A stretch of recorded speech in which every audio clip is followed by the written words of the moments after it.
Good morning, Lucy Eagles. It's Miss Cole, your school counselor. We will continue to talk about perseverance during Black History Month. The first person we will learn about is Harriet Tubman. She was a black slave who was very successful in leading hundreds of slaves to freedom.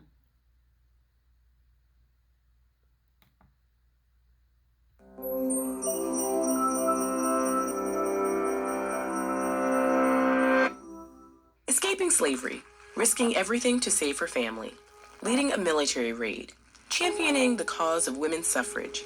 These are just a handful of the accomplishments of one of America's most courageous heroes. Harriet Tubman was born Araminta Ross in Dorchester County, Maryland, in the early 1820s. Born into chattel slavery, Araminta, or Minty, was the fifth of 9 children. 2 of Minty's older sisters were sold to a chain gang. Even as a small child, Minty was hired out to different owners who subjected her to whippings and punishment. Young Minty's life changed forever on an errand to a neighborhood store. There, an overseer threw a 2-pound weight at a fugitive enslaved person, missed, and struck Minty instead. Her injury caused her to experience sleeping spells, which we know of today as narcolepsy, for the rest of her life. Minty's owner tried to sell her, but there were no buyers for an enslaved person who fell into sleeping spells. She was instead put to work with her father, Ben Ross, who taught her how to lumber. Lumbering increased Minty's physical strength and put her in touch with free black sailors who shipped the wood to the north.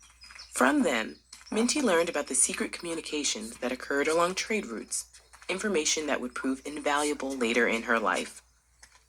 In this mixed atmosphere of free and enslaved blacks working side by side, Minty met John Tubman, a free black man she married in 1844. After marriage, she renamed herself Harriet after her mother. Harriet Tubman's owner died in 1849. When his widow planned to sell off her enslaved human beings, Harriet feared she would be sold away from everyone she loved. She had heard of an underground railroad, a secret network of safe houses, boat captains, and wagon drivers willing to harbor fugitive enslaved people on their way north. So Tubman fled with 2 of her brothers, Ben and Harry. They eventually turned back, fearing they were lost. But in one of her sleeping spells, Harriet dreamed that she could fly like a bird. Looking down below, she saw the path to liberation, and in the autumn of 1849, she set out on her own, following the North Star to Pennsylvania and to freedom. Tubman returned to the South 13 times to free her niece, brothers, parents, and many others. She earned the nickname Black Moses and worked diligently with fellow abolitionists to help enslaved people escape, first to the North and later to Canada. Harriet Tubman worked as a Union Army nurse, scout, and spy during the Civil War. In 1863, she became the first woman in United States history to plan and lead a military raid, liberating nearly 700 enslaved persons in South Carolina. After the war, the 13th Amendment to the United States Constitution legally abolished slavery, while the 14th expanded citizenship and the 15th gave voting rights to formerly enslaved black men. But she was undaunted, and she persisted. She raised funds for formerly enslaved persons and helped build schools and a hospital on their behalf.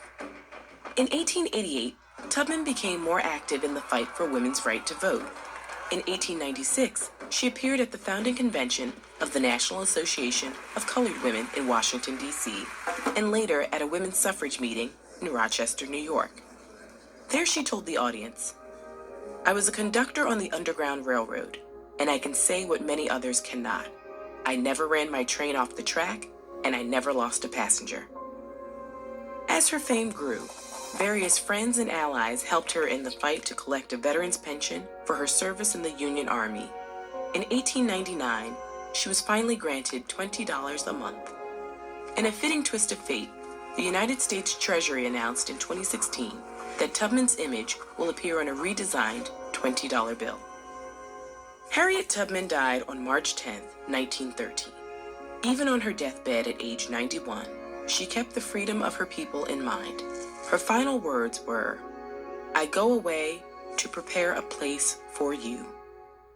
If you're inspired by Harriet Tubman's life and work, we highly recommend the Pulitzer Prize winning